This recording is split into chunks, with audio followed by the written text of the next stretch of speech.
그냥 시작하면 됩니다. 안녕하세요. 저는 마이크로소프트 말웨어 프로텍션 센터에서 온 오정욱이라고 합니다. 네.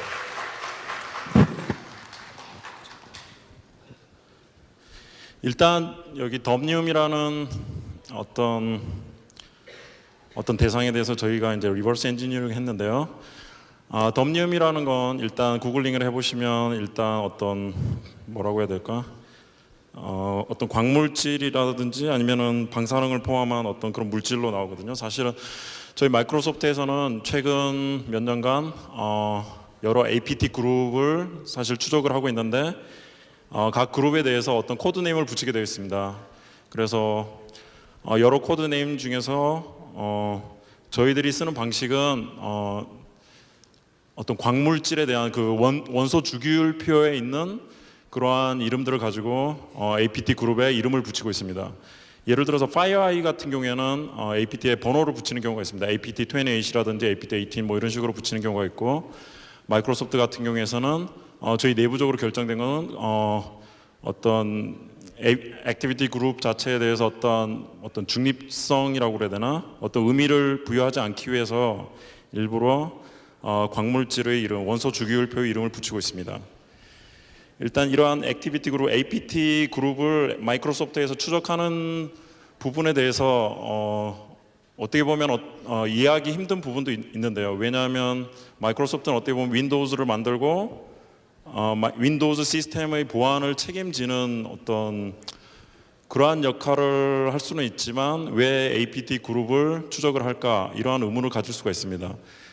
하지만 사실 여기 계신 분들 배경이 어떻게 되는지 제가 잘 모르겠지만 말웨어라는 것 자체가 악성 코드라는 것이 최근에는 크게 두 가지로 분류를 하고 있습니다. 첫 번째가 그냥 커머더티 말웨어라고 그래서 어떤 일반적으로 어떤 PC에 뭐 사용하다가 어떤 웹사이트에 접속해서 잘못해서 감염이 되는 그런 말웨어들, 그러한 것들이 첫 번째가 되고요. 두 번째 말웨어 종류로 분류되는 것이 APT 말웨어입니다. 그래서 뭐 APT 말웨어라고 하지는 않고 APT라고 그냥 부릅니다. Advanced Threat, Advanced Persistent Threat이라고 그래서 이게 어떤 굉장한 의도성을 가지고 자기가 타겟팅을 하고 있는 조직이라든지 아니면 정부기관 아니면은 어떤 군사시설이라든지 아니면은 무기를 제조하는 그러한 업체에 대해서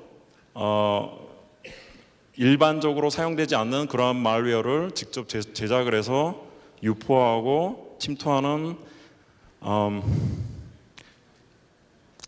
그러한 과정을 APT라고 부릅니다.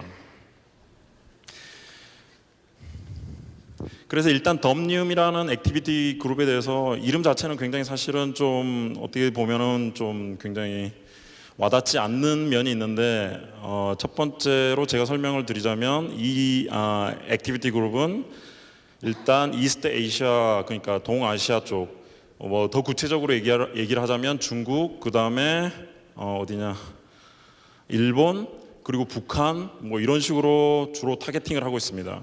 그리고 C2 서버에 대해서 아시는지 모르겠지만 C2 서버라는 거는 뭐라고 그래야 되나, CNC 서버, 커맨드 앤 컨트롤 서버로서 주로 방콕이라든지 약간 사우스 이스트 아시아 그쪽에 주로 분포를 하고 있습니다. 저희들 텔레메트리를 분석하는 결과에 따르면 그렇습니다. 그리고 인펙션 메소드는 2015년 12월에 일단 그 어도비 플래시 제로데이를 통해서 일단 유포된 적이 있고요. 이 경우에는 어떤 샘플이 굉장히 비밀리에 뭐라고 그래야 되나, 마이크로소프트에 전달됐기 때문에 사실은 외부에서는 이 내용에 대해서 사실은 모르는데 뭐 거의 토크를 통해서, 일단 블로그는 한 몇 주 전에 나왔지만 토크 상으로는 이 토크를 통해서 거의 최초 공개가 되는 내용이 되지 않을까 싶습니다. 물론 이 플래시 제로데이는 지금은 제로데이가 아니죠. 일단 픽스가 됐으니까. 하지만 그 당시에는 일단 제로데이였습니다. 그리고 제로데이를, 이 액티비티 그룹 자체가 어떤 데일리 오퍼레이션 자체는 스피어 피싱을 주로 사용해서 이루어지게 됩니다. 그래서 뭐 이메일을 보내서 뭐 이메일을 클릭을 하면 거기에 들어가면 명령이 실행된다든지 그러한 형태로 주로 인펙션이 이루어지게 됩니다. 어떻게 보면 이 어도비 플래시 제로데이 같은 경우에는 어떤 가격이라든지 어떤 언더그라운드에서 판매되는 가격을 보면은 뭐라고 말해야 될까? 각 시점마다 사실은 가격 차이가 사실은 있습니다. 어떨 때는 모르겠습니다. 제가 사보진 않았지만 대충 사람들이 얘기하는 건 3만 불, 5만 불, 잘 만들어진 경우 6만 불, 그리고 얼마나 이거 딜러들을 여러 번 거쳤느냐에 따라서 가격이 더 올라갈 수도 있겠죠. 각 한 번 그 딜러들을 거칠 때마다 더 비싸질 수가 있으니까요. 그러니까 한마디로 말해서 이 플래시 제로데이를 썼다는 얘기는 사실은 어떤 굉장히 하이 프로필, 그러니까 굉장히 중요도가 높은 대상에 대해서 어떤 공격을 수행하기 위한 어떤 그러한 사전 조치였다라는 그러한 심증을 가지고 있습니다. 그리고 이 모든 APT들이 사실은 거의 공통적으로 가지고 있는 것인데, 사실은 인펙션 체인 자체가 이건 굉장히 여러 스테이지에 걸쳐서 이루어지기 때문에 처음에 익스플로잇을 얻었다고 해서 나중에 실제 얘네들이 실제로 이 임플란트를 하려고 그러는 어떤 말웨어 자체를 쉽게 얻을 수 있는 건 아닙니다. 왜냐하면 얘네들 자체가 멀티 스테이지로 요번에 한번 인펙션이 되면 그냥 드라퍼 정도를 이제 다운로드해서 그 시스템 자체를 어떤 스캔 같은 걸 해봅니다. 그래서 그 안에 어떤 프로세스가 존재하는지 여러 가지를 검사를 한 후에 그 시스템 구성 자체가 자기네들 뭐라고 그래요? 프로파일에 맞는 경우에만 그 다음 스테이지로 넘어갑니다. 그래서 이런 말웨어 자체는 어떤 목적 자체가 어떤 최대한 많은 대상을 감염시키는 것이 아니라 자기네들이 딱 지정한 어떤 타겟, 자기 프로파일에 맞는 그런 타겟을 감염시키는 것이 목적이기 때문에 항상 그렇게 뭐라고 그래야 되나, 감염도 자체가 그렇게 높지가 않습니다. 그래서 실제로 저희들이 텔레메트리 같은 걸 따보면 많아봐야 몇백 대, 그 정도 이상을 넘어가지가 않습니다.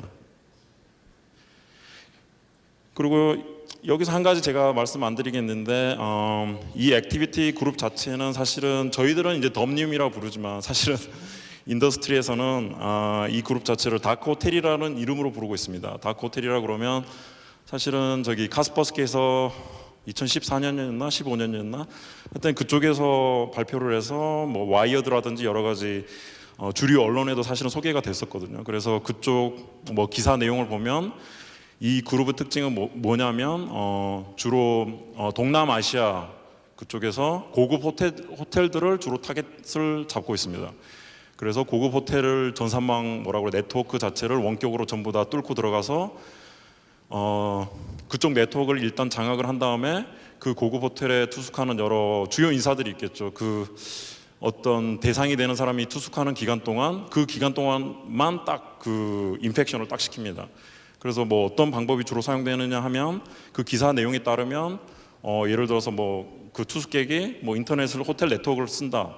그럴 경우에 네트워크 자체를 자기네들이 장악을 하고 있기 때문에 가짜 플래시 플레이어를 다운로드 시키게 한다든지 여러 가지 뭐라고 그래야 되나, 약간 사회공학적인 방법을 많이 사용해서 자기네들 대상들을 인펙션을 시키는 경우가 많습니다.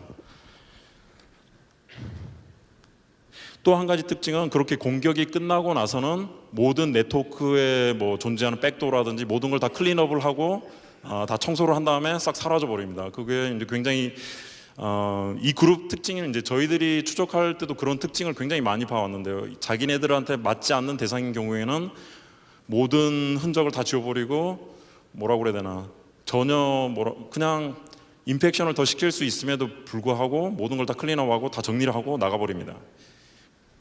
굉장히 특이한 그룹 중에 하나고요. 그 다음에 제가 사실은 threat intelligence라든지 그쪽으로는 사실 전문가가 아니기 때문에 그 부분은 다른 팀들에서 다 해주고 있기 때문에 이 부분은 제가 자료를 받아가지고 일단 그래프로 제가 만들어 왔는데요. 일단 이 부분이 잘 보이시는지 모르겠지만 일단은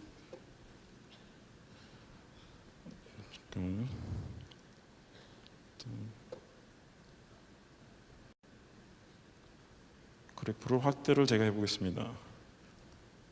일단 여기 보시면 첫 번째가 인펙션. 저희가 사실은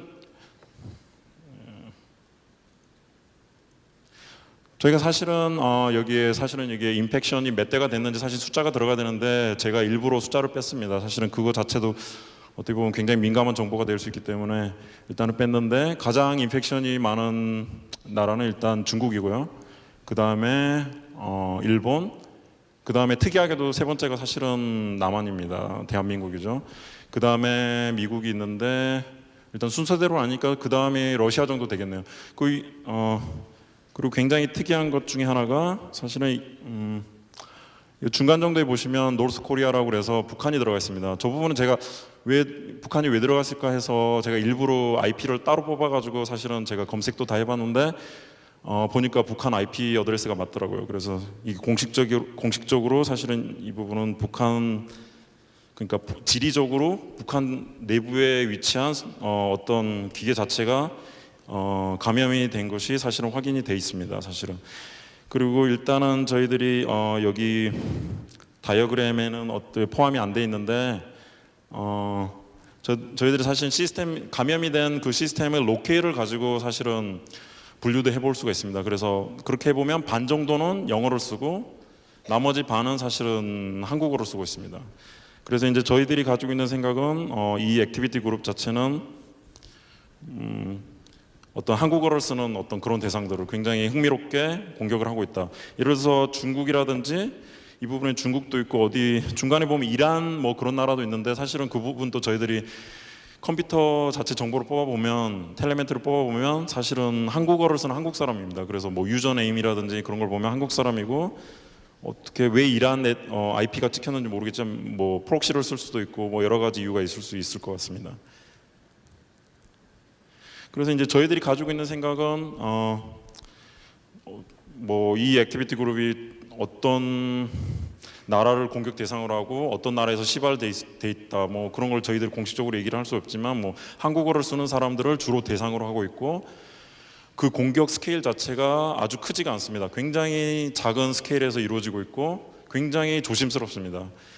그리고 이제 얼마 전에 기사에 나온 것 중에 자쿠 본넷이라고 이제 나온 것이 있는데 이제 그 부분도 저희들이 확인해 봤는데 일단 자쿠 본넷에 대해서 얘기를 한 그 업체 이제 그런 블로그 내용을 보면 거기에서 이제 다크 호텔을 언급을 하고 있는데 다크 호텔과의 연관성은 아직 찾지는 못했습니다. 어떻게 보면 자쿠 본넷은 굉장히 뭐라고 그래야 대한민국 남한 쪽을 좀 타겟팅을 하고 있는 거에 비해서 사실은 다크 호텔 자쿠는 남한 쪽을 타겟팅하는 데 비해서 다크 호텔이라든지 덤니움은 사실은 중국이라든지 일본 뭐 그쪽이 주 타겟이기 때문에 저희들 생각으로는 그 자쿠 본넷이랑 덤니움 다크 호텔이랑은 사실은 연관관계가 굉장히 적은 걸로 사실은 지금 보고 있습니다. 그리고 인펙션 체인을 보시면 이 부분도 좀 확대를 일단 너무 흐리게 나오는데 일단 저희들이 뒷페이지 가면 사실은 확대된 다이어그램이 있으니까 일단 이 부분을 저희가 간략히 설명하자면 스테이지 0, 스테이지 0, 1, 2가 있는데 스테이지 0는 사실은 처음 인펙션 단계입니다. 그래서 뭐 어떤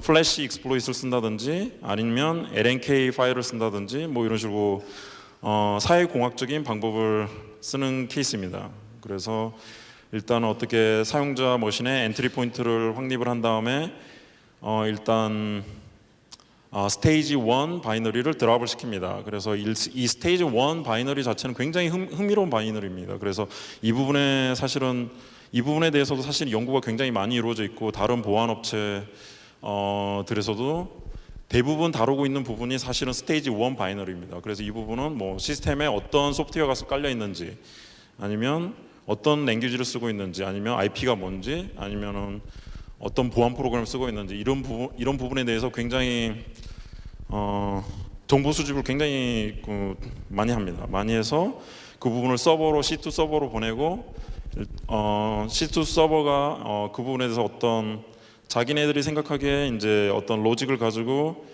그 다음 단계 스테이지 2로 넘어갈 수 있겠다라는 그런 결정이 이루어지면 그 다음 드라퍼를 드랍하게 됩니다. 근데 이제 문제가 그 다음 드라퍼에 대해서는 사실은 굉장히 사실 알려진 것이 하나도 없습니다. 왜냐하면 저기 스테이지 1 같은 경우에는 그 C2 서버 라이프 타임이 굉장히 짧습니다. 그래서 만약에 내가 바이너리를 어디선가 입수를 했다. 뭐 커스터머가 그 바이너리를 보내줬다. 근데 실제로 돌려봐도 사실은 C2 서버가 거의 죽어 있는 경우가 많습니다.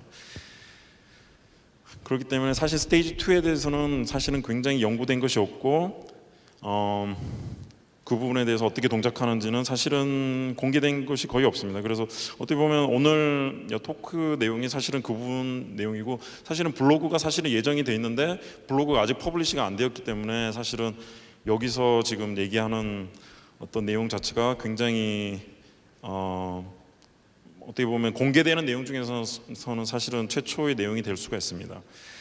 일단은 스테이지 0를 보면요, 일단 첫 번째 공격은 주 데일리 오퍼레이션은 그냥 LNK 파일을 씁니다. 사실은 이거는 아무나 다 할 수 있는 공격입니다. 사실은 이게 뭐 LNK 파일이라는 게 그냥 링크 파일이고, 뒤로 보시면 그냥 이게 워드 파일처럼 아이콘이 보이지만 사실은 그냥 링크 파일입니다. 그래서 이거를 사람들이 모르고 워드 파일이네 그러고 이걸 열면 사실은 알고 보면 그 LNK 파일에 들어가 있는 어떤 명령이라든지, 뭐 여기 보면 파워쉘 명령어가 있습니다. 아래쪽에 보면 희미하게 보이지만 파워쉘 명령어가 있어서 웹에서 그냥 바이너리 다운로드 받고 그 부분을 실행시켜주고 뭐 그렇게 동작을 하게 됩니다. 일단 그렇게 동작을 하고, 그 다음에 이제 이게 원래 워드 파일처럼 보였기 때문에 일단 사용자 그 빅팀을 속이기 위해서 이렇게 가짜 워드 파일을 보여주게 됩니다. 그래서 가짜 워드 파일을 보여주는데 굉장히 흥미로운 것이, 여기 보면은 여기 위대한 뭐라고 그래야 되나, 김일성 하여튼 이렇게 써 있는데 여기 보면 2016년 새해를 얘기를 하고 있죠. 그래서 주체가 몇 월 며칠인지는 잘 모르겠지만 일단 이런 식으로 어떤 가짜 다큐멘트를, 워드 다큐멘트를 보여주는데, 이런 가짜 다큐멘트를 보여준다는 건 어떻게 보면 그 대상이 이런 다큐멘트 문서를 사실 예상을 하고 있는 사람이라는 그런 추론이 쉽게 가능하기 때문에 어떤 이 덤니움이라는 이 액티비티 그룹 자체가 누구를 타겟팅하고 있는지는 사실은 이런 다큐멘터리를 보면은 사실은 굉장히 어떻게 보면 쉽게 알 수가, 추론은 할 수가 있습니다. 그리고 이제 이렇게 굉장히 로우 레벨의 어떤 그런 스피어 피싱 말고도 플래시 익스플로이트, 예를 들면 가장 최근에, 그러니까 이 그룹 자체가 플래시 익스플로이트를 즐겨 사용하는 것으로 사실은 알려져 있습니다. 그래서 예를 들어 카스퍼스키 블로그에 따르면 2014년에도 어떤 다른 플래시 지로도를 사용해서 공격을 한 선례가 있고요. 한 2번 정도가 있습니다. 그리고 가장 최근에 있었던 게 CB 2015 8651 이 CB가 있었습니다. 그래서 이 경우에는 이제 제가 굉장히 기억을 할 수밖에 없는 게, 이 CB 자체가 터진 게 뭐라고 그래야 되나, 이 샘플 자체가 발견이 된 게 사실은 크리스마스였습니다. 작년 12월 25일 크리스마스였기 때문에 저 같은 경우는 그냥 집에서 가족들하고 게임도 하고 쉬고 있었는데, 일단은 이게 이제 갑자기 터졌기 때문에 일단 제가 한 2, 3일 정도 거의 놀지를 못하고 이걸 분석을 했던 기억이 납니다. 일단은 이 샘플 자체는 어떤 그 쉐어링이 안 되는 샘플이기 때문에 사실은 이 샘플에 대해서 어떤 분석이라든지 그런 것이 이루어진 사례는 사실은 없습니다. 그리고 이제 저희들만 분석을 해놨는데, 샘플 자체는 중국 쪽에서 왔습니다. 중국 쪽에서 왔고, 이 취약점 자체는 토크 자체가 이제 꼭 이 액티비티 그룹뿐만 아니라 이 취약점에 대해서도 이제 어떤 리버스 엔지니어링 과정을 설명하는 것이기 때문에 일단은 그 부분에 대해서도 제가 자세히 설명을 해드리겠습니다. 이 취약점 자체는 플래시에서 플래시 자체는 어떤 바이트 코드라든지 어떤 그 하이 레벨 랭귀지를 통해서, 스크립팅 랭귀지를 통해서 어떤 만들어진 그런 랭귀지를 통해서 어떤 바이트 코드를 생성해서 어떤 그런 프로그램을 실행하는 그러한 체계인데, 어떻게 보면 그러한 과정에서 오버헤드가 굉장히 큽니다. 그렇기 때문에 이런 어도비사에서 어떤 그런 메모리 액세스라든지 예를 들어서 굉장히 큰 뭐라고 그래야 되나, 로우 데이터, 그래픽 데이터라든지 이런 부분을 좀 빨리 처리할 수 없을까? 그래서 이제 패스트 메모리라는 거를 이제 만들어내게 됩니다. 그런 걸 도입한 지가 제 기억으로는 이 기능 자체가 이 피처 자체가 한 2, 3년 전에 제가 나온 걸로 기억을 하는데 이걸 통해서 좀 더 이제 뭐라고 해야 되나 모바일 환경이라든지 아니면 윈도우즈 환경이라든지 이런 환경에서 어떤 메모리 액세스를 로우 레벨 메모리 액세스를 굉장히 빨리 할 수 있는 어떤 그러한 기능이 됩니다. 그런데 이 기능 자체에서 사실은 어떤 문제가 있었냐면 여기 보시면 LI32랑 SI32라는 어떻게 보면 이게 사실은 메소드로 익스포즈가 돼 있어가지고 액션 스크립트에서 이걸 LI32, SI32에서 사실은 메모리 액세스를 하게 돼 있는데 LI32랑 SI32 이 자체가 사실은 메소드이면서 실제로 이 부분이 바이트 코드로 컴파일 되어 있을 때는 로우 레벨에서 이 자체로 인스트럭션이 됩니다. 그래서 인스트럭션으로 바로 이게 컴파일링이 되기 때문에 그 부분에서 이게 컴파일되고 그 다음에 실제로 네이티브 환경에서 돌아갈 때 어떤 JIT으로 JIT 코드, JIT Just in Time 코드로 얘네들이 인터프레테이션이 되면서 어떤 옵티마이제이션 과정에서 사실은 여러 가지 문제점이 발견이 됩니다. 그래서 이 문제점은 사실은 이 문제점과 굉장히 비슷한 버그가 사실은 2년 전부터 한 2개 정도가 이미 발견이 됐었습니다. 그래서 이제 어떤 그런 버그들이 발견이 됐는데 일단은 그림이 너무 작으니까 저희가 좀 확대를 해서 보겠습니다. 뭐 확대해서 잘 보이는지 모르겠지만 이 부분을 보시면 이 부분 굉장히 어떻게 보면은 굉장히 흥미로운 버그입니다. 그래서 처음에 LI32로 이제 로컬 4에다가 로컬 4를 보시면 위에 굉장히 뭐 0x8 something 해가지고 좀 이게 큰 숫자입니다. 거기다가 플러스 7ff 하면 이게 인티저 오플로가 잠깐 보면 앞에 거는 인티저 오플로가 생깁니다. 그래서 인티저 오플로 뭐 보완하시는 분들은 굉장히 기초니까 다 아시겠죠. 첫 번째 거는 인티저 오플로가 생겨서 그 메모리 자체가 굉장히 작은 숫자가 되고 두 번째 같은 경우에는 로컬 4 플러스 이거 해서 이제 숫자가 약간 작습니다. 7FED이기 때문에 이거는 이제 오플로가 안 된 걸로 제가 기억을 하는데 일단은 그 G 컴파일러에서 이 인스트럭션 두 개를 보면 두 인스트럭션 사이에 상관도가 굉장히 높기 때문에 두 인스트럭션을 하나로 사실은 만들어 버립니다. 왜냐하면 이 결국은 어떻게 보면은 그 레인지 그 인스트럭션 자체를 하나로 만들지는 않지만 그 레인지 체크를 할 때 로컬 4가 둘 다 사용되고 그 레인지가 굉장히 근접하기 때문에 어떤 레인지 체크 로컬 4 플러스가 접근하면 안 되는 영역에 대해서 예를 들어서 로컬 4 그 바이트 패스트 메모리 자체의 랭스에 대한 바운드 체크를 옵티마이제이션을 시키게 됩니다. 근데 옵티마이제이션을 시키면서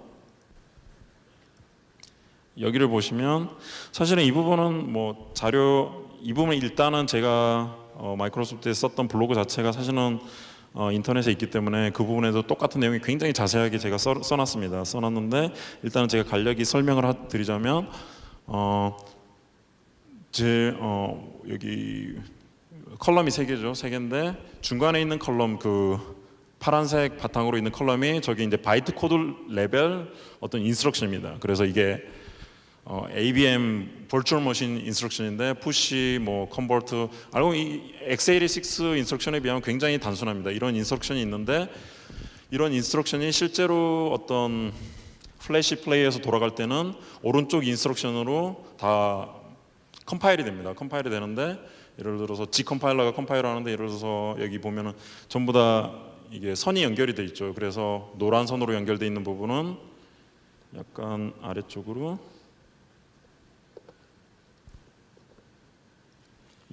이 아래쪽으로 사실은 컴파일이 돼서 이렇게 인스트럭션 4개로 노란 선 안에 노란 점선 가장 오른쪽 노란 점선 안에 있는 그러한 인스트럭션으로 컨버팅이 됩니다. 그리고 그 다음 빨간 선 안에 있는 인스트럭션이 있죠. 이 부분이 두 번째 LI32 인스트럭션이 바이트 코드로 변환된 형태인데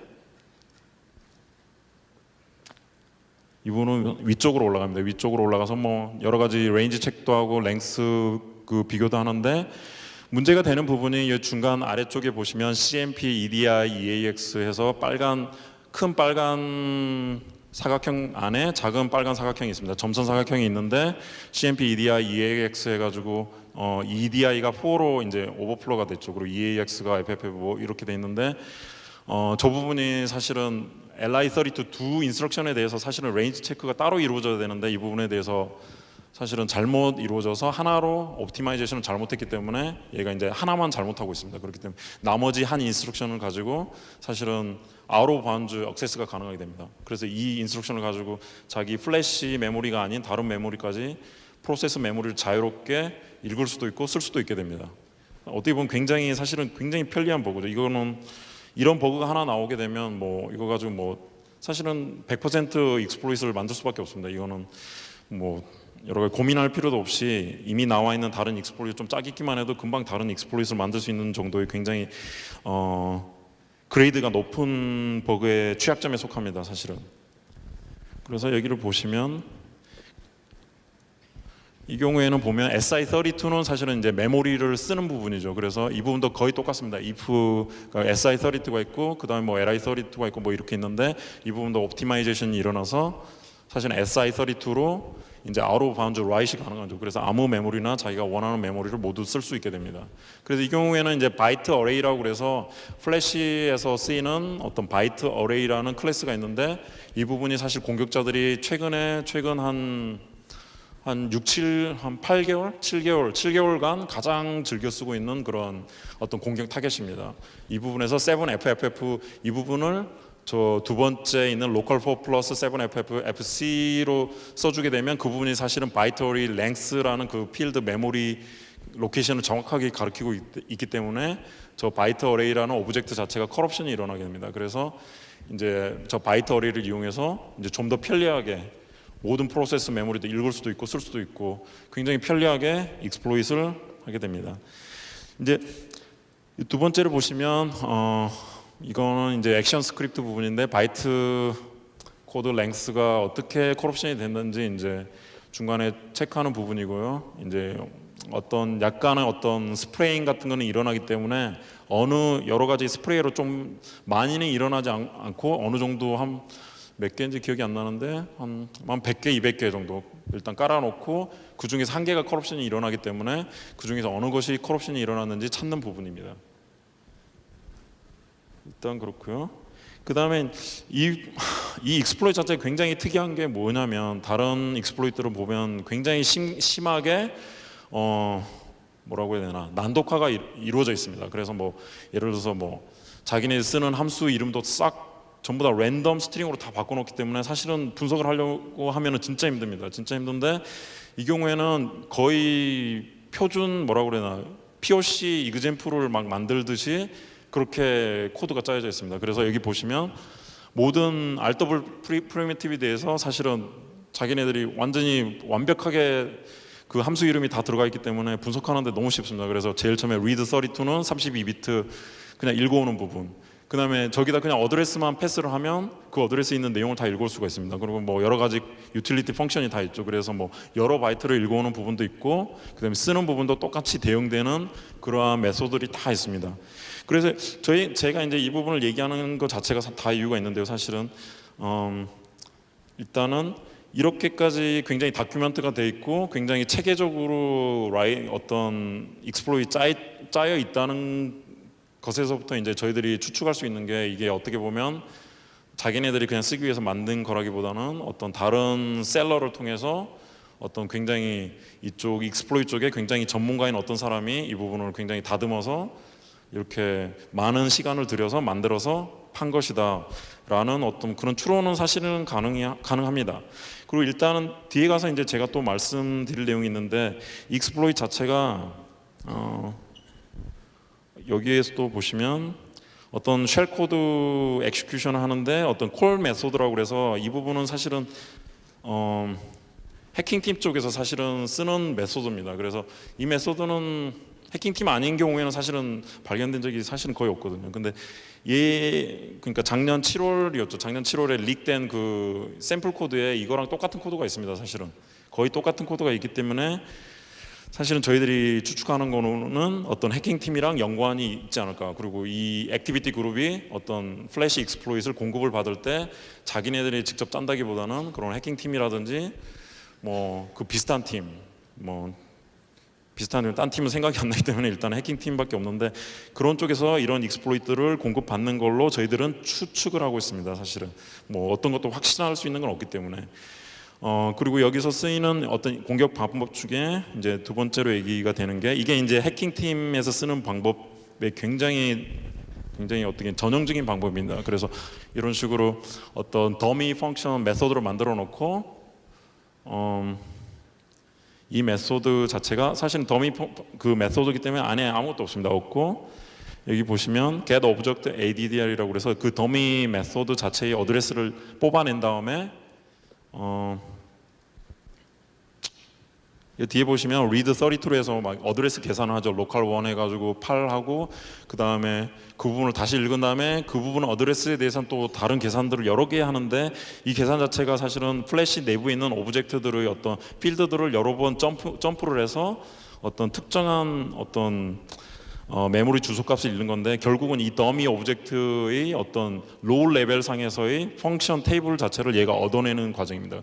그래서 로컬 6가 이제 펑션 오브젝트의 버추얼 포인터 그게 되겠는데 로컬 6가 그 배열을 가지고 있는데 그 부분을 커럽션을 시켜서 일단은 뭐 이런 식으로 일단 이걸 다 제가 설명하기는 좀 그렇고요. 일단은 이 부분은 전부 다 블로그 자체에 덤니움으로 검색하시면 됩니다. 덤니움에서 플래시 익스플로이트 하면 이 부분이 바로 나오기 때문에 사실은 로컬 7 이 부분이 있고 이번에 보면은 굉장히 완전히 다큐멘테이션 완벽하죠. get import function addr 해서 그냥 여기다 스트링을 넘겨주면 얘네들이 그냥 P까지 다 파싱을 해가지고 그 안에 있는 뭐 virtual protector 그 뭐냐 펑션 포인터까지 다 넘겨줍니다. 모든 코드가 다 들어가 있기 때문에 이 부분을 로컬 7을 가져와서 여기서 뭐 그 부분을 부르는 부분은 여기서 apply를 해서 로컬 8에다가 얘를 어사인을 한 다음에 여기서 그냥 부르면 이 virtual protect가 바로 불립니다.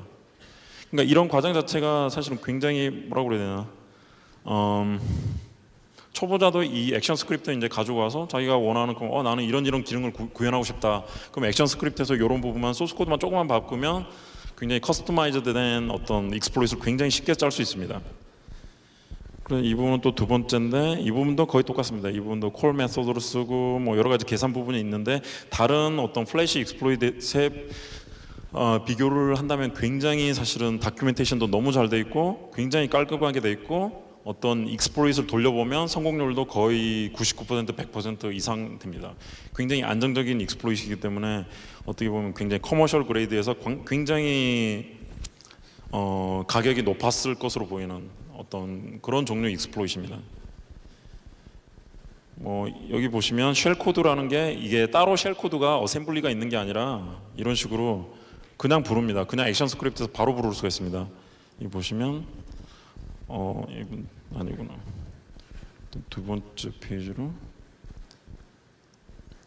여기 보시면 뭐 파라미터라든지 이런 거 위나에 대해서 인터넷 오픈할 때 그냥 파라미터로 자기가 그냥 원하는 어떤 호스트 이름이라든지 이 부분은 굉장히 쉽게 그냥 여기다 넣어서 그냥 바꾸고 커스터마이즈가 가능합니다.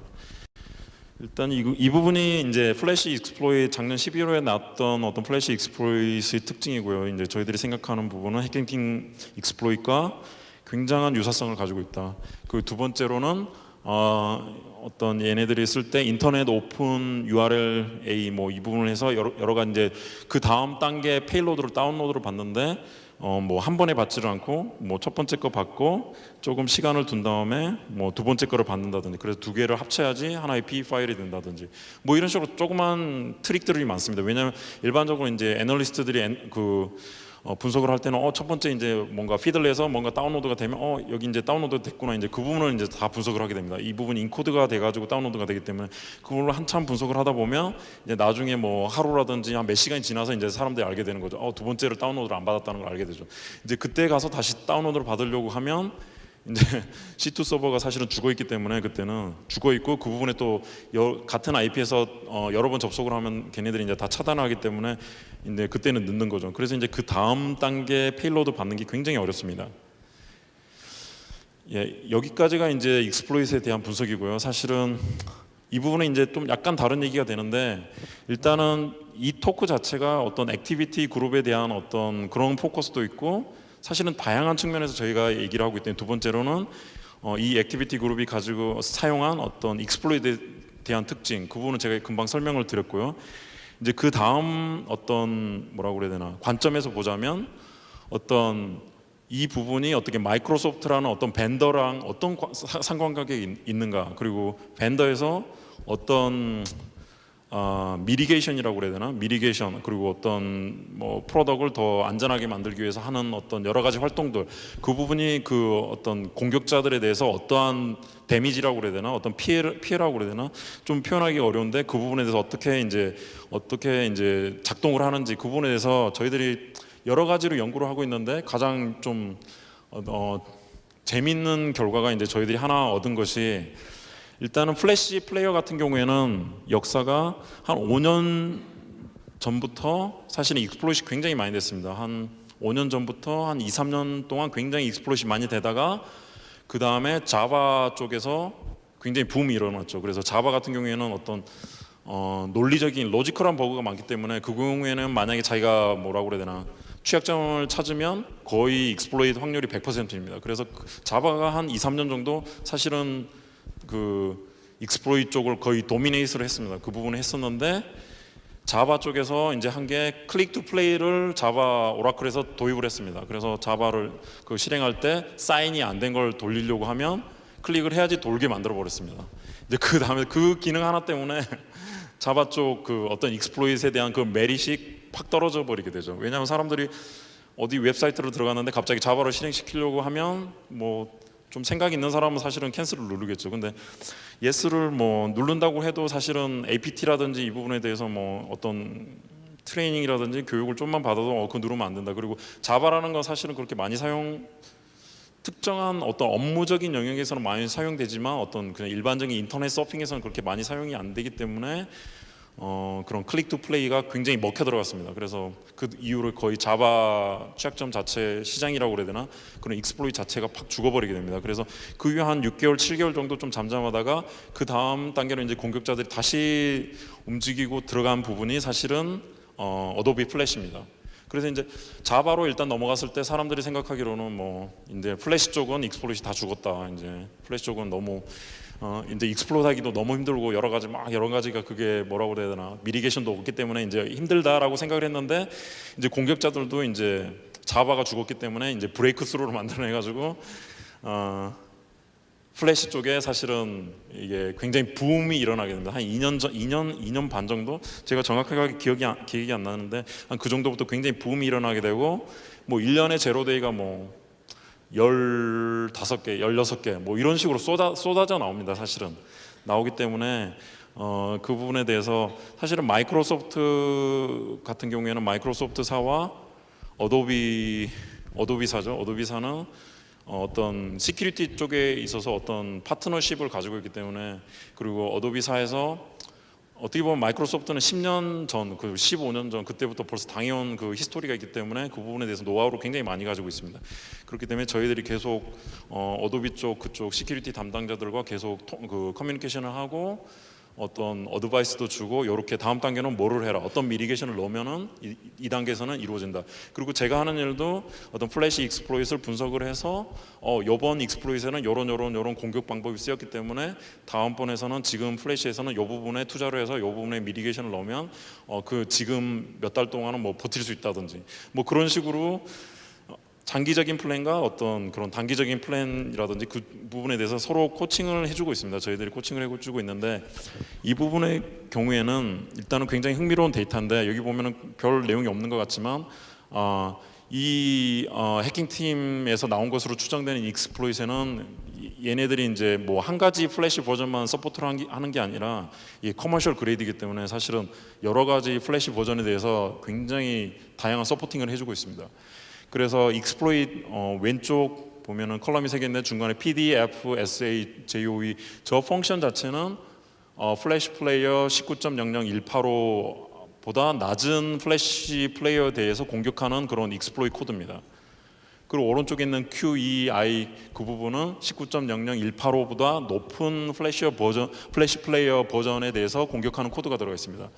근데 19.00185라는 게 이제 굉장히 큰 의미를 가지고 있는 게 이 버전에서 사실은 그 어도비 플래시 플레이어에서 어떤 미리게이션, 그러니까 벡터 미리게이션이죠. 사실은 여기에 타이틀에도 써 있는데 그 전에 이 미리게이션이 들어가기 전에 한 2년 정도 이제 어떻게 보면 공격자들이 즐겨 사용하던 부분이 벡터라는 그냥 클래스가 있습니다. 액션 스크립트 그냥 뒤져보시면 벡터라는 클래스가 있는데 이 부분도 어떻게 보면은 굉장히 좀 해키시한 클래스이기 때문에 안에 데이터 스트럭처가 거의 없습니다. 그리고 그냥 랭스가 있고 그냥 로우 데이터가 있고 이런 식이기 때문에 그냥 랭스 필드만 딱 커럽션을 시켜버리면 전체 데이터는 거의 손대지 않고 굉장히 자유롭게 메모리를 어떤 액세스할 수 있는 그런 굉장히 좋은 타겟이 됩니다.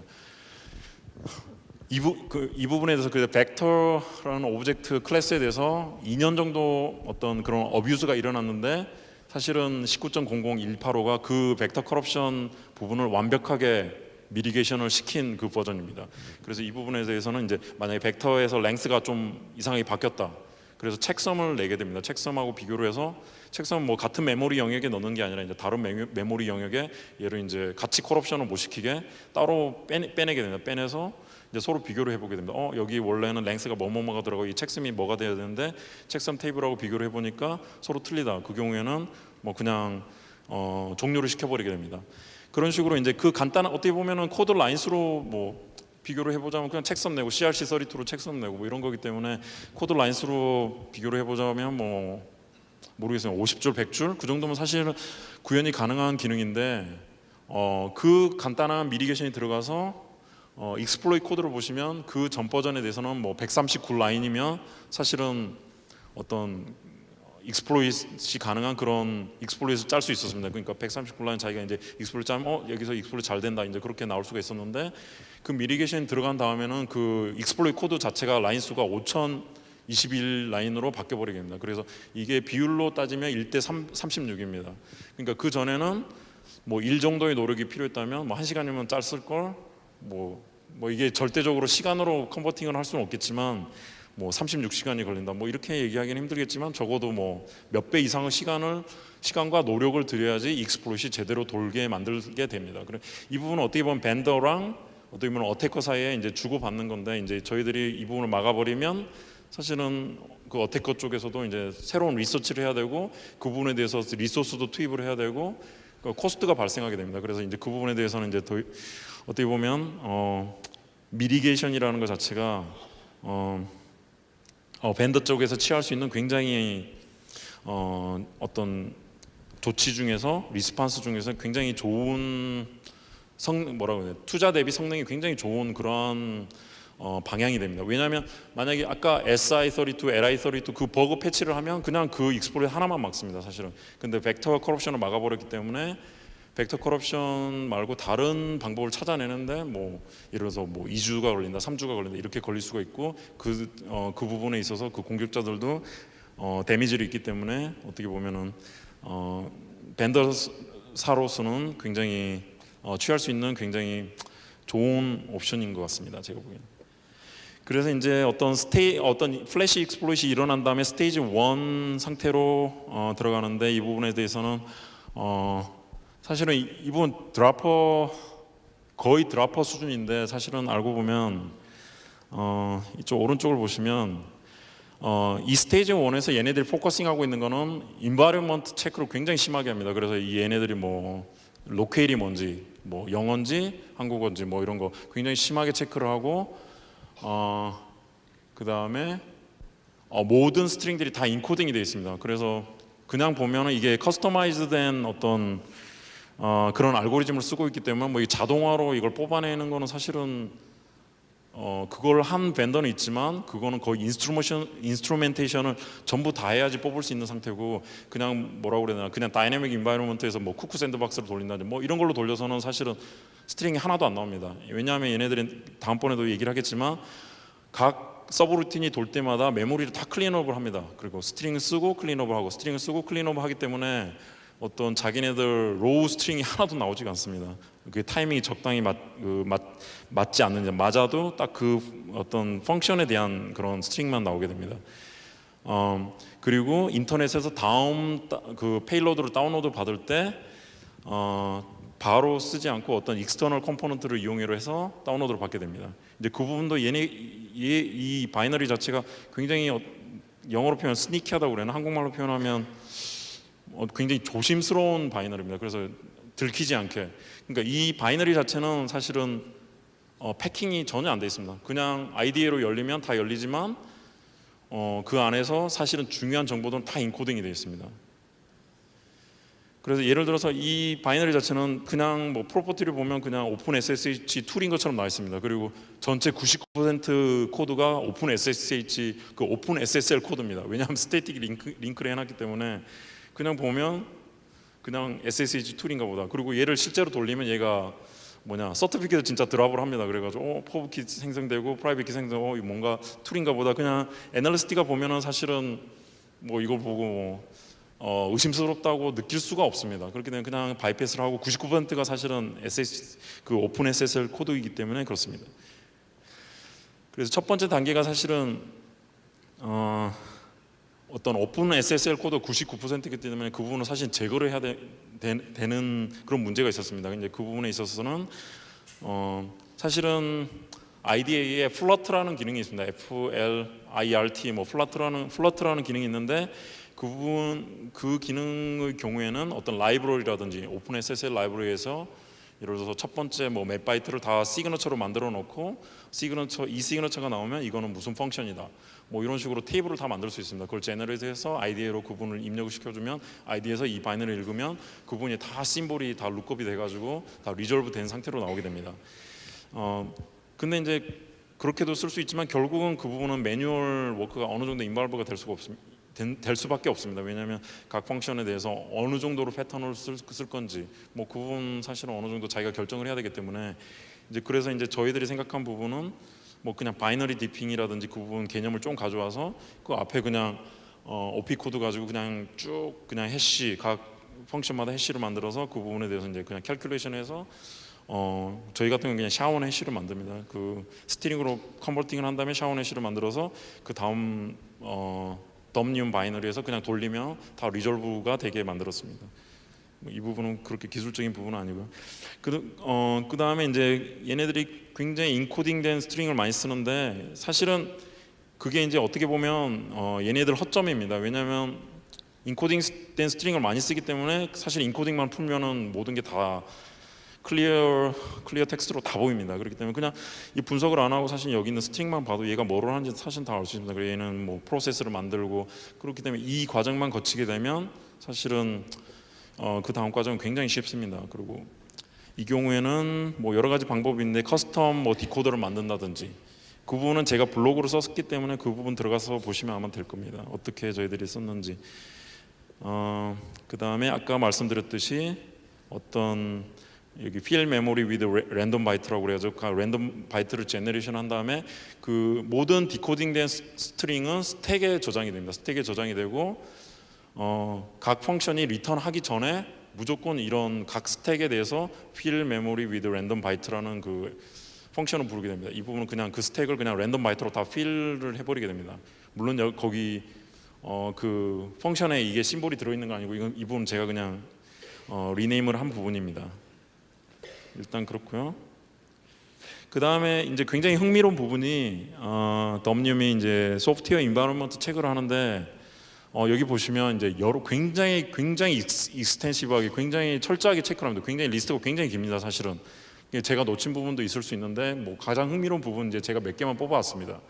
그래서 QQ, PC, RTP 이런 거 QQ, PC 트레이 제가 보기에는 검색을 해보니까 QQ 메신저 거기 트레이 프로그램이라든지 그러니까 중국 쪽에서 온 거죠. 그 쭈동팡 유 360 트레이 이건 360이라든지 그쪽 시큐리티 프로덕트에서 쓰이는 그런 프로세스더라고요. 그래서 얘네들이 중국 쪽 그런 어떤 시큐리티 프로덕트라든지 아니면 그냥 메신저라든지 그쪽을 이상하게 굉장히 체크를 많이 합니다. 그래서 이 부분을 체크를 해서 이 부분을 정보를 어떤 마스크 빗으로 다 만들어 가지고 서버로 보내게 됩니다. 그래서 사실은 어떤 클라이언트 이 에이전트만 사실 분석해서는 얘네들이 어떤 프로세스라든지 그 부분에 얘네들이 관심을 가지고 있는 사실 그 부분을 알 수가 없습니다. 사실은 그냥 얘네들이 그냥 프로파일링 용으로만 쓰는 건지 아니면 이거를 어떤 다른 백엔드 로직이 있어가지고 그 부분에서 뭐가 발견되면 뭐 그 다음 단계 드랍을 하고 그 부분에 대해서는 사실은 저희들이 정확하게 알 수가 없습니다. 그리고 이제 굉장히 특징적인 것 중에 하나가 MSHDA.exe를 써서 다음 스테이지 페일로드를 다운로드 받게 됩니다. 그러니까 이제 어떻게 보면 인터넷 오픈AI 그걸로 다운로드 받을 수 있는데 굳이 MSHDA라는 그냥 익스터널 컴포넌트를 써서 이건 윈도우 32 바이너리인데요.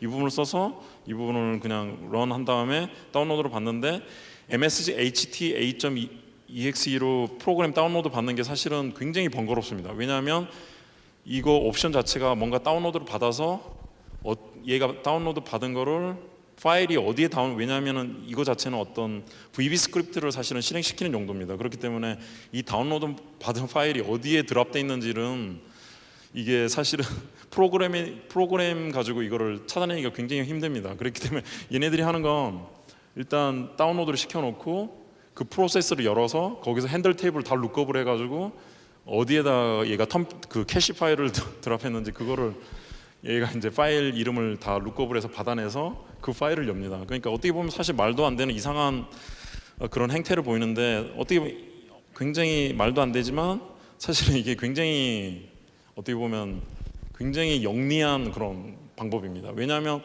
MSHDA는 이제 윈도우즈 상에 그게 등록된 그런 프로그램이기 때문에 거의 뭐 파이어리라든지 어떻게 그런 쪽에서 보면 사실 이게 그냥 악성이 아닌 그냥 양성 그런 프로그램입니다. 그리고 이 MSHDA랑 어떻게 보면 이 악성 코드, 덤니움 바이너리랑 그 상관관계 자체를 이런 식으로 안쪽에서 뭐 엔티 쿼리를 하고 핸들 테이블로 가져오겠기 때문에 그 둘 사이의 상관관계를 사실은 분석을 하면서 그 수립하기가 성립시키기가 굉장히 어렵습니다. 그 코드를 찾아내기도 힘들고요. 그런 부분에 있어서 얘네들이 굉장히 조심스럽다. 뭔가 다운로드 할 때도 조심스럽고 뭔가 할 때도 굉장히 조심스럽습니다. 그래서 이렇게 다운로드된 그 다음 스테이지 2 바이너리를 보면 그 부분도 이제 스테이지 2로 가면 더 이상해집니다. 좀 굉장히 특이해지는 게 첫 번째로 이제 드라퍼를 다운로드로 받게 되고 그 다음에 드라퍼 자체가 어떻게 보면 바이너리 두 개를 가르게 됩니다. 그래서 하나는 kernel lol 21 exe이고 하나는 kb kernel lol upd.dll인데 메인 백도어는 저 DLL입니다. DLL이 메인 백도어고 얘가 이제 C2 그 다음 다른 C2 서버랑 어떤 연결도 하고 거기서 다운로드도 받고 커맨드도 받게 됩니다.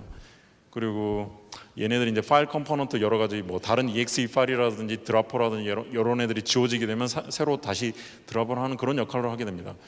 그런데 이제 다른 kernel 21 exe가 있는데 이 부분은 얘가 DLL 인젝터입니다. 그래서 어떻게 보면 얘가 프로세스 퍼시스턴시를 유지하기 위한 그런 메커니즘으로 이용되게 됩니다. 그래서 KB kernel UPD는 다른 프로세스 그냥 시스템 프로세스 인젝션이 되는데 만약에 그 프로세스가 죽게 되면 kernel 21 왼쪽에 있는 애가 다시 인젝션을 시킵니다. 그리고 만약에 왼쪽에 있는 애가 죽으면 KB kernel 얘가 다시 걔를 생성을 시킵니다. 그래서 이게 무한 루프로 서로 간에 이제 상호 보완적으로 계속 돌기 때문에 뭐 하나를 죽여도 그 다음 게 또 생성되고 다른 걸 죽여도 뭐 이런 식으로 되어 있습니다.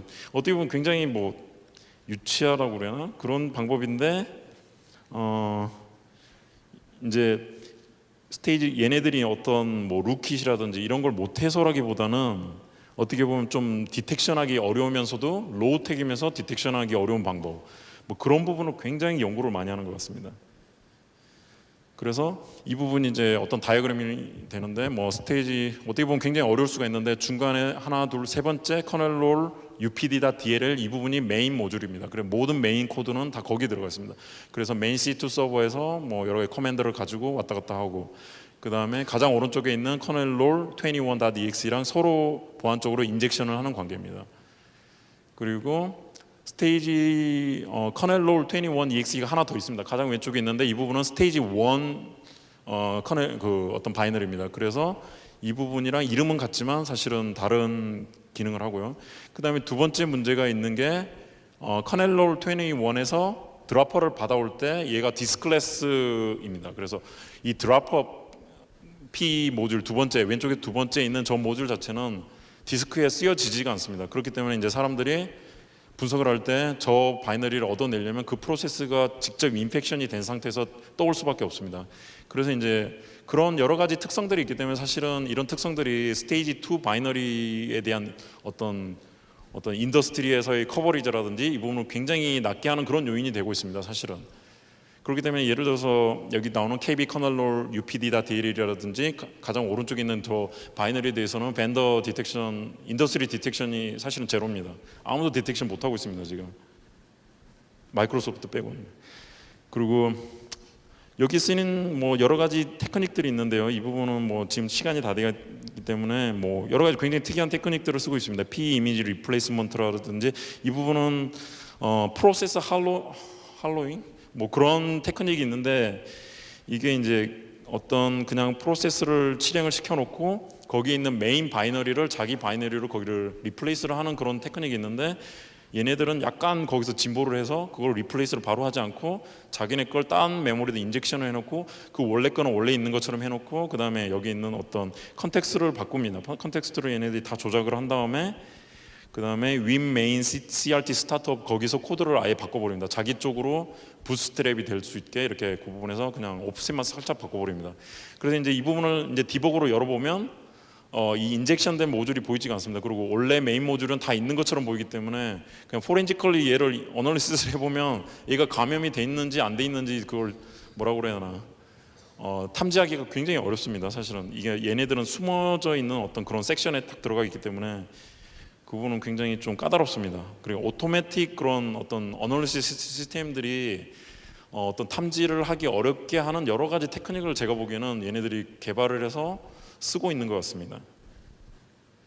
그리고 이 부분도 이제 사실은 굉장히 흥미로운 부분인데 이 부분은 사실은 어떤 메시지 C2 메시지 포맷입니다. 그래서 얘네들이 C2 서버에 스테이지 2 C2 서버에 들어가서 메시지를 받아오는데 나름대로 굉장히 그 뭐라고 그래야 되나 암호학적으로 굉장히 노력을 해서 뭔가를 만들어 놨는데 일단은 보면 저기 사각형 안에 들어가 있는 부분이 사실은 그 바이너리 안에 박혀 있는 내용들입니다. 그래서 뭐 패스워드가 8자짜리 패스워드가 사실 박혀 있고 그걸로 뭐 샤원 해시를 만들어서 3DS 그 키를 만들어서 그걸로 다른 또 RSA 프라이빗 키를 디크립션 하게 돼 있습니다. 디크립션 랭스는 뭐 258 그 정도 랭스로 딱 돼 있고 이걸 디크립션 하면 사실은 프라이빗 키가 그냥 나옵니다. 프라이빗 키가 나오고 그 프라이빗 키 가지고 밑에 이제 여기에 나온 이 다이어그램 저거 포맷 자체는 이제 서버에서 날라오는 포맷입니다. 서버에서 날라오는 명령인데 사실은 저희들이 테스트를 하면서 메시지를 한 번도 받은 적이 없습니다. 왜냐하면 무슨 자기는 이제 프로파일을 하는 어떤 대상이 있겠죠. 근데 이제 저희들이 셋업한 시스템에서는 이제 그게 안 맞기 때문에 그런 걸로 추측을 하는데 일단 이 부분은 저희들이 그냥 스테이티컬리 그냥 리버스 엔지니어링에서 알아낸 부분인데 처음에 XOR 키가 있고 뭐 인크립션 타임 얘네들이 세 가지 타입 정도를 얘네들이 서포트를 합니다. 그래서 뭐 제로엑스 50라든지 여러 가지를 하는데 실제 코드를 보면 이 중에서 하나만 임플멘테이션이 제대로 돼 있습니다. 이 세 개 중에 어느 건지 제가 기억이 안 나는데 그렇고 그 다음 키가 또 임베드가 돼 있고 그 다음 저 빨간 키 데이터 02를 사실은 저 뭐냐 프라이빗 키 가지고 걔를 디크립트를 하게 돼 있습니다. 돼 있고 그 다음에 IB 이니셜 벡터인가요? 그거가 뭐 8바이트가 있었나? 그 인크립션 타입에 따라서 좀 다릅니다. 그리고 실제 그 다음에 페일로드 인크립트된 페일로드가 들어갑니다. 그래서 IB랑 저기 나온 패스코드 저거 키 데이터를 이용해서 디크립션을 하게 돼 있습니다. 근데 이제 이 부분은 약간 논란이라기보다는 좀 약간 웃긴 그게 될 수가 있는데요. 사실은 왜냐하면 이 경우에는 퍼블릭 키가 없습니다. 근데 이제 내가 이 뭐라고 그래야 되나 에이전트들한테 뭔가 명령을 보내려면 퍼블릭 키가 있어야지 그 퍼블릭 키로 인크립션해서 저 밑에 메시지를 만들어서 보낼 수가 있습니다. 근데 퍼블릭 키가 없기 때문에 이게 언뜻 생각하면 퍼블릭 키가 없으니까 메시지 못 만들겠다. 내가 그러니까 만약 시스2 서버 지금 방콕이라든지 그쪽에 시스2 서버가 있는데 내가 뭐라고 그래야 되나 어떤 경찰력을 동원해서 그 시스2 서버를 우리가 장악을 해도 메시지를 보낼 수 있을까 없을까 이제 그 부분에서 약간 논란이 있을 수가 있는데 왜냐면 퍼블릭 키가 없으니까 메시지를 못 만드는 거 아니냐. 근데 이제 제가 뭐 암호학적으로 내가 전문가는 아니지만 그냥 당연하게 프라이빗 키가 있으면 사실은 굉장히 단순하게 뭐 여러 가지를 하면 뭐라고 그래야 되나, 퍼블릭 키는 사실 생성이 가능합니다. 그렇기 때문에 만약에 나중에 뭐 C2 서버를 장악을 하면 이런 식으로 명령을 조작을 해서 만들어 가지고 뭐 인펙션 된 거를 뭐 치료한다든지 뭐 그런 건 사실은 가능합니다. 그래서 뭐 C2 메시지 파서는 여기 보시면 여기 밑에 점선 안에 있는 게 각각 메시지 그 넘버에 따라서 여러 가지 펑션, 뭐 이러면서 레지스트리 키를 추가한다든지 뭐 파일을 드랍한다든지 여러 가지 그냥 백도어입니다. 어떻게 보면 그냥 일반적인 백도어고, 이제 여기서 이 부분은 스테이지 2고 그 다음 스테이지로 넘어가면 진짜 얘네들이 원하는 어떤 그런 바이너리들이 드랍이 되게 됩니다. 이제 그 부분에 대해서는 사실은 연구가 진짜로 안 돼 있는데 일단 컨클루전 부분인데, 그 부분에 대해서는 지금 연구가 진짜 많이 안 돼 있습니다. 왜냐하면 일단은 스테이지 2까지만 가는 것만 해도 사실은 굉장히 챌린징한 게 많습니다. 챌린징한 게 많고 C2 서버로 가도 계속 커넥션을 우리가 유지하고 있어도 얘네들이 그 다음 단계로 드랍을 잘 안 시켜줍니다. 근데 이제 뭐 여러 커스터머를 통해서 뭐 받는다든지 여러 케이스가 있는데, 뭐 얼마 전에 있었던 케이스 같은 경우에는 어떤 다른 업체 이름이 기억이 안 나지만 다른 보안 업체에서 발견한 이제 어떤 컴포넌트 중에 어떤 게 있었냐면 그 뭐라고 해, 에어갭 말웨어라고 그래가지고, 그러니까 이제 서로 어떤 인터넷에 연결이 안 된 시스템에 어떤 감염시키기 위한 그런 컴포넌트들이 사실 발견이 되었습니다. 이제 그 부분에 대해서는 그쪽에서 발견한 쪽에서는 이제 그 부분이 다크 호텔, 소위 말해서 덤니움이죠. 덤니움하고 연관 관계가 있는 바이너리다.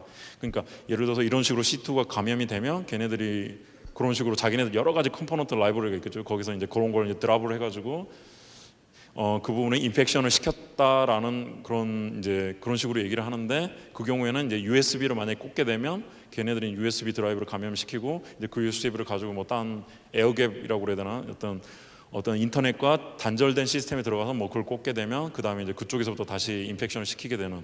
그러니까 이제 그쪽에서 약간 의도를 보면 얘네들이 약간 에어갭 그런 돼 있는 그런 시스템에 대해서도 뭔가 관심을 가지고 있는 게 아니고 그냥 이 부분 다 추론입니다. 추론을 할 수가 있습니다. 그래서 이제 결론을 보자면 어떤 덤니움 자체는 굉장히 영어 같은 커셔스 액터인데 굉장히 뭐라고 그래야 되나, 굉장히 얘네들이 많이 인펙션을 시키려고 노력을 절대로 안 합니다. 오히려 인펙션 안 시키려고 노력을 합니다. 그러니까 예를 들어서 플래시 같은 경우에는 이게 가격이 엄청나게 비싸기 때문에 이걸로 해가지고 하면은 이게 뭐라고 그래야 되나, ROI가 이게 나와야 되는데 이거를 인펙션을 시켜놓고 자기네들 어떤 그런 프로파일이 안 맞으면 그냥 끝납니다. 퍼시스턴시가 전혀 없습니다. 그래서 뭐 그걸로 끝입니다. 그 다음에 남는 건 뭐 바이너리가 그냥 남아 있고 뭐 그 정도밖에 없습니다. 그리고 굉장히 컨서버티브하고 스테이지 2 같은 경우에는 그 C2 서버가 라이프 스팬이 굉장히 깁니다. 그래서 지금 아직도 업돼 있는 그 방콕에 있는 서버가 하나 있는데 그 경우에는 작년 11월부터 아직도 계속 돌고 있습니다. 돌고 있고, 그 부분에 대해서는 저희들이 어떤 식으로 처리해야 될지는 뭐 내부에서 아직도 논의 중이기는 합니다. 하지만 뭐 보면은 이제 걔네들 그거를 이제 다른 식으로 해석을 하자면 그만큼 다른 보안 업체에서 C2 서버를 아직까지 디텍션을 못 하고 있다는 소리입니다. 그만큼 얘네들이 굉장히 조심스럽고요. 그 다음에 뭐 스테이지 제로 같은 경우에는 얘네들이 데일리 오퍼레이션은 그냥 막 여러 가지 이메일 스팸을 뿌려가지고 소셜 엔지니어링을 하지만 특별한 경우에 1년에 한두 번 정도는 이렇게 플래시 제로데이가 꼭 터집니다. 얘네들이 쓰는 게 플래시 제로데이를 즐겨 쓰기 때문에. 그리고 주로 플래시는 이미 카스퍼스키에서도 이제 옛날 2014 그 제로데이에서도 얘기를 했지만 해킹팀 스타일입니다. 거의 해킹팀에서 사온 스타일. 뭐 꼭 해킹팀이라고 얘기를 할 수 없지만 해킹팀 스타일이고, 그 다음에 그 내부 바이너리에서는 여러 가지 커스텀 인코딩, 인크립션이 굉장히 많이 쓰고 있습니다. 그리고 이제 제 개인적인 생각으로는 이제 딱 보면서 분석을 하면서 드는 생각은 뭐냐면, 왜냐하면 스테이지 1과 2가 굉장히 스타일이 틀리기 때문에 제가 보기에는 이건 뭔가 외주 업체, 뭔가 업체에다 줘가지고 다른 업체에 줘서 요거를 만들어 요런 어떤 시방사라고 있습니다. 시방사가 있어서 요런 기능을 다 명세표를 주고 그걸 만든 것 같은 느낌이 굉장히 들은 그런 느낌이 드는 그런 바이너리 됩니다. 그리고 얘네들이 인바이러먼트, 그 자기가 돌고 있는 환경에 대해서 프로파일링을 굉장히 심하게 합니다. 그렇기 때문에 어떻게 보면은 까다로울 수도 있고, 어떻게 보면은 일단 그 뭐를 프로파일링 하는지만 알면 그 다음 단계로는 쉽게 넘어갈 수가 있습니다. 일단 여기까지가 뭐라고 되나, 일단은 끝이고요. 약간 타임이 오버가 됐는데 일단은 이 부분은 뭐 이 내용 첫 번째 뭐 그래프라든지 그 부분에 대해서 뭐 이분 이름 맷 레토 이분이 도움을 줬고 뭐 여러 가지 앞에 LNK 파일이라든지 그 부분에 대해서는 뭐 이분이 도움을 줬습니다. 제가 이름을 언급하기는 그렇지만 일단 그렇습니다. 여기까지고 모르겠어요. 여기는 뭐 질문을 하는지 모르겠지만 네? 예, 질문해 주셨으면 좋겠습니다. 여러 가지 뭐 플래시 익스플로이트라든지 사실 이 부분 얘네들이 굉장히 어떻게 보면 분석하기 쉬우면서도 굉장히 흥미로운 액터이기 때문에 여러 가지 질문이라든가 이 부분 굉장히 흥미로운 게 왜냐하면 작년에 최상명 씨가 제가 이제 그 유튜브에 올라온 걸 봤는데 NK 액터에 대해서 사실은 얘기를 했었습니다. 그 NK 액터는 그게 NK가 사실은 꼭 노스 코리아는 아니라고 그 첫 부분에 굉장히 주장을 했는데 NK 액터는 어떻게 보면 그쪽에서 반대편을 공격하는 그 액터인데 비해서 이거는 어떻게 보면은 사실은 그 중국이라든지 일본이라든지 아니면은 노스 코리아라든지 이 부분이 피해자가 되는 액터입니다. 그래서 굉장히 특이한 액터입니다, 사실은. 일단은 질문 없으면은 뭐 이 정도로 하겠습니다. 예, 감사합니다.